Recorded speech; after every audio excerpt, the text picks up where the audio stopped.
The silence before the storm. The galaxy was wide, filled with millions of stars and thousands of worlds. Most of them looked at Earth and thought of it as small and weak. They believed the blue planet was nothing more than a minor world, a place that survived only because stronger civilizations allowed it.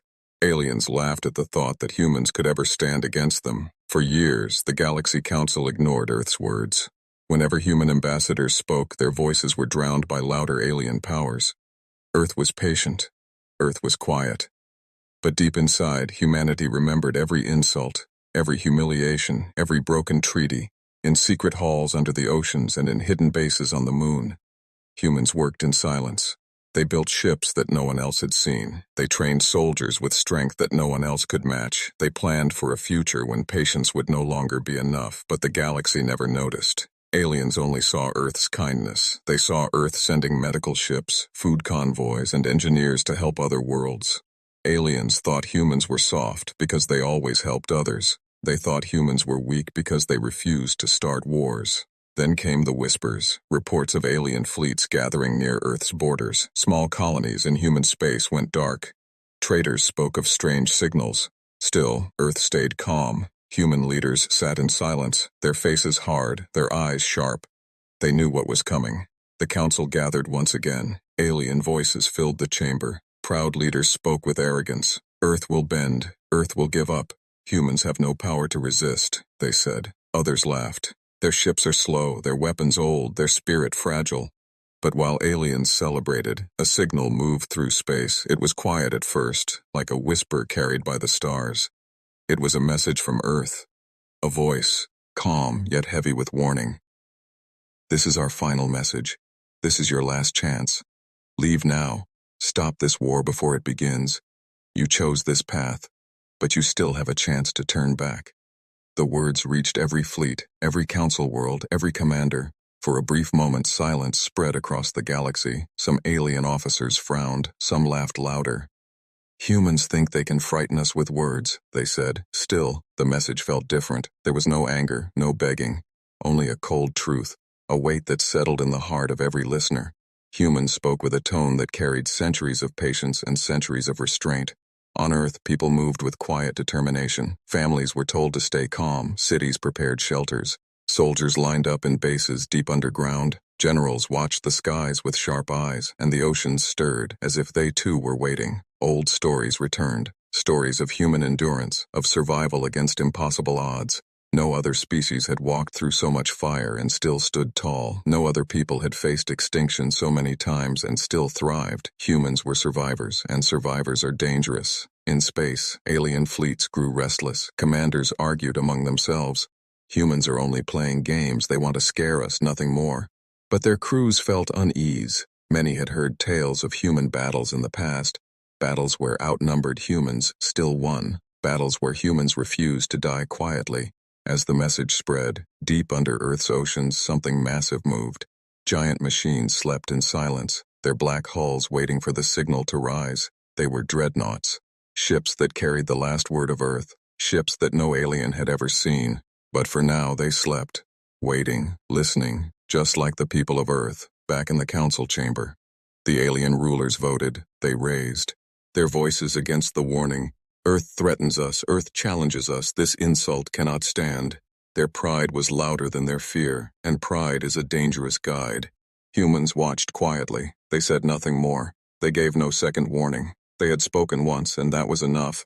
Nights on Earth felt heavy, the skies darker than before, the air thick with waiting. Yet life moved on, children still played, families still gathered, but behind their smiles there was strength, a hidden steel that no invader could see. The storm was close now. Everyone felt it, in the silence before the storm. There was fear, but also courage. Earth stood ready. Earth had given its last warning, and in the deep heart of the planet, where no alien eye could see, the old words of humanity echoed like thunder.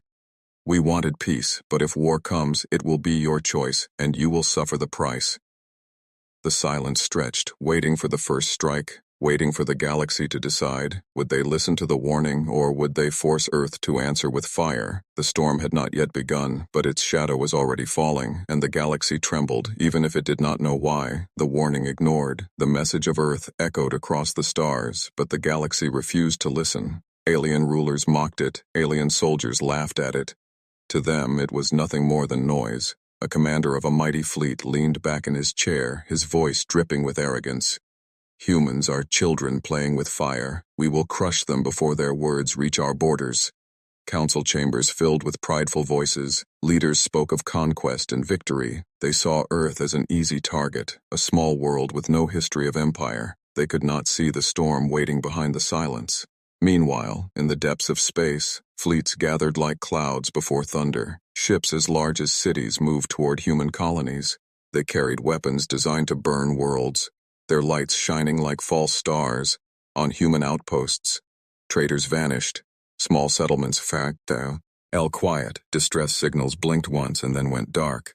Still, Earth remained silent. No reply, no panic, only the memory of the warning. But silence is dangerous. Silence hides things, and silence makes the arrogant, careless alien commanders held banquets inside their warships, celebrating before the fight had even begun. When humans beg, we will record it and play it across the council halls, one said. Their laughter spread. But beneath that laughter, some of their officers felt uneasy. Something about the human message still weighed heavy in their minds. In secret, a few whispered, "What if the humans meant it? What if there is something we do not see?" But those whispers were drowned by the roar of pride. On Earth, no one laughed. The planet moved like a living machine, quiet and precise. Deep oceans stirred as massive shapes shifted under the waves. Mountain bunkers opened doors hidden for centuries. The airfields filled with sleek black ships that reflected no light. Human leaders gave no speeches. They did not need to. Their people knew. The entire planet moved with one heart, one purpose. The aliens mistook patience for weakness, but humans were not weak. They were waiting with a sharp calm that frightened even their allies. The first clash came at the edge of human space. A fleet of 500 alien ships arrived at a mining colony. They expected surrender, they expected fear, but they found nothing. The colony was empty, silent. The commander smiled. "See, they run, they hide, they are nothing," he said.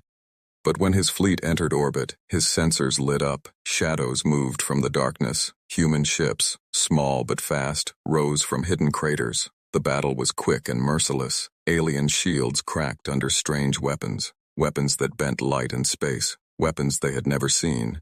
Ships disappeared into black fire, swallowed wall. All panic filled the fleet. Officers screamed, "How can humans do this? Where did they build such machines?" But answers never came. Out of 500 ships, only a handful escaped. Their voices filled the council, trembling, broken. Humans. Humans are not what we thought. They are something else. But still the council refused to believe. Pride chained their minds. "A lucky strike, nothing more. We will gather more fleets, crush them once and for all," they shouted. In the shadows of deep space, the human dreadnoughts remained asleep. They had not even moved. Earth had not yet unleashed its true strength, but the galaxy could not see that. The galaxy still thought it had the upper hand. They did not understand that Earth had spoken once, and that warning was already turning into fire. In the homes of Earth, families prepared with calm determination. Fathers whispered to children, "Be strong, remember who you are." Mothers told stories of survival, of history, of how humanity always endured. Above them, in the black sea of space, storms of steel and fire gathered. Earth's silence was breaking, and the galaxy would soon learn the meaning of its arrogance. The awakening of dreadnoughts. The Galaxy Council gathered in fury, their chambers filled with shouts. "How dare they destroy our fleets? How dare humans humiliate us?" Alien voices roared, their pride wounded, their arrogance burning brighter than their fear. But far away from their noise, Earth moved in silence, deep beneath oceans, in vaults buried under mountains. The oldest weapons of humanity stirred. They were dreadnoughts, massive war machines older than memory, sealed away for centuries, built not for conquest, but for survival. Each ship carried enough power to erase entire star systems, yet no alien had ever seen them. No alien even believed they existed. Inside the dark water, the first dreadnought opened its eyes. Glowing lines of energy spread across its hull. Shadows of colossal wings unfolded. The ocean shook as it rose. Waves crashed like thunder as the monster of steel touched the surface. In space, alien scouts detected the movement, but their screens froze. Their machines failed to read the size, the weight, the power. All they could see was one word blinking again and again. Error. Panic ran through their voices. This is impossible, our sensors cannot measure it. But before they could send warnings, their signals cut off. Their ships vanished in a flash of light. Meanwhile, in Earth's hidden command chamber, human generals stood with cold faces. We gave them a warning, one said. Another nodded. Now the dreadnoughts will speak. The first dreadnought broke the clouds, its black frame blocking the sun, its weapons humming with power. The ground below trembled as millions of people looked up in awe and fear. But the dreadnought did not fire. It only waited, listening for orders. Like a beast leashed by human will, in deep space. More vaults opened, one by one. Dreadnoughts awakened. Some rose from beneath polar ice, others from deserts that had hidden their shapes for centuries. The oceans released more giants, until the skies above Earth glowed with shadows of titans.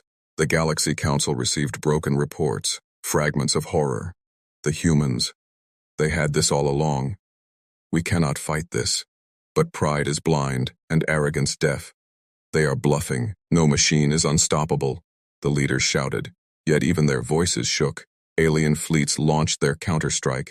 Thousands of ships pouring toward Earth, their weapons burning with arrogance. But as they crossed into human space, the first dreadnought moved. Its cannons opened like the eyes of a god. Beams of white fire tore through the void. Alien ships shattered in silence. Whole formations collapsed in seconds. The dreadnought did not chase. It simply erased. One alien commander screamed as his fleet burned. Take down.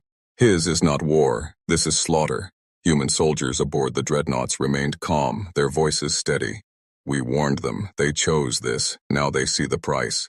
Throughout the galaxy, fear spread faster than light. Entire worlds whispered. Humans held back. Humans hid their power. What else do they hide? For the first time, the Galaxy Council's chambers fell into silence.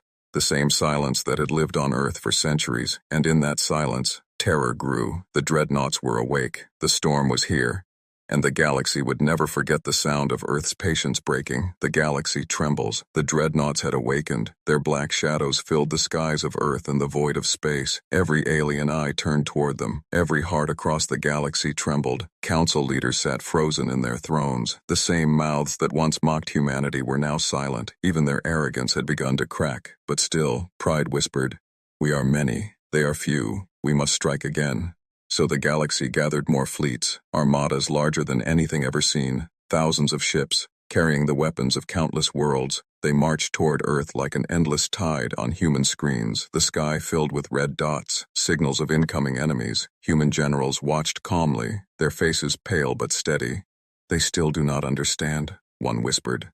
"They will," another replied. The fleets arrived, filling human space with walls of metal. The stars disappeared behind their numbers. Alien commanders roared with false confidence. Crush them, erase their planet, make them kneel.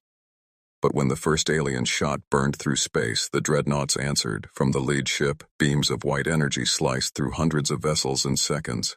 Explosions lit the dark like newborn suns. Entire fleets broke apart before they could even fire twice. Human dreadnoughts did not rush, they did not chase.